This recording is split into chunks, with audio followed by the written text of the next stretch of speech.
Ողջույն սիրելիներս, այսօր պատրաստելու եմ զատիկի կուլիչ կամ կրաֆին։ Վերցնում ենք գոլ կաթը, այնուհետև խմորիչը և մի փոքր շաքարավազ։ Վրան ծածկում եմ և թողնում եմ մի փոքր բարձրանա։ Ուզում եմ ասեմ, այս խմորով կարելի է համ կուլիչ կլոր անել, համ կրաֆին։ Ես անում եմ կրաֆին։ Վերցնում ենք ալյուրը, պատրաստում ենք, հետո վերցնում ենք ձվի 2 դեղնուց և 2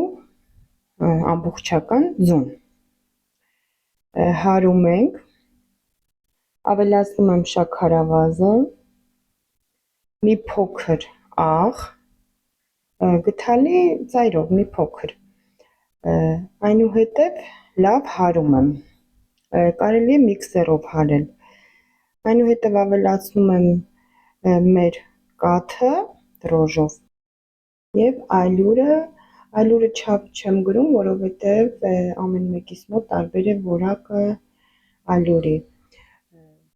այնուհետև ավելացնում եմ նարնջի հյութ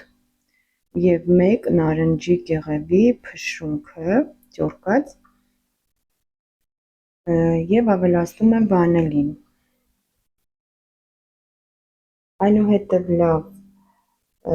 և 1 գդալ մեղր, ճաշի գդալ և սկսում ենք խառնել, հունցել ձեռքով, վերջում ավելացնում ենք կարագը, կարևոր է կարագը, և հունցում ենք լավ,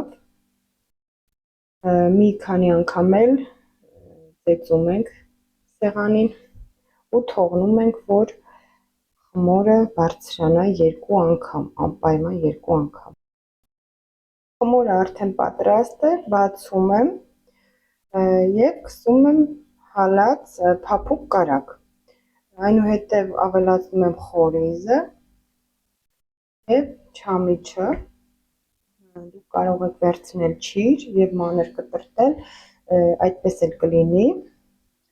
փաթաթում ենք երկար և մեջտեղից կտրում ենք, մինչև մի փոքր թողնում ենք, այնուհետև փաթաթում ենք, սիրուն տեսք ենք ստանում և դնում ենք թղթե ամանի մեջ, որպեսզի թխենք, բայց մինչև թխելը մենք թողնում ենք 2 ժամ, ես թողել եմ 2-3 ժամ, ցելոֆան եմ անցկացրել, որպեսզի լավ բարձրանա, երբ լավ բարձրանում է, նոր արդեն պատրաստ է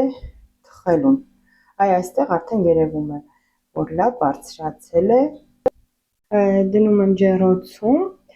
1 ժամ 30 րոպե թողնում եմ և թխվում է 150 աստիճանի տակ, այնուհետև պատրաստեցի գլազուրը, բայց չեմ ցույց տվել, հաջորդ վլոգում երևի ցույց կտամ, զարդարում եմ մանր կոնֆետներով, ահա և վերջնական տեսքը պատրաստ է, նայեք մատներին չի դիպչում,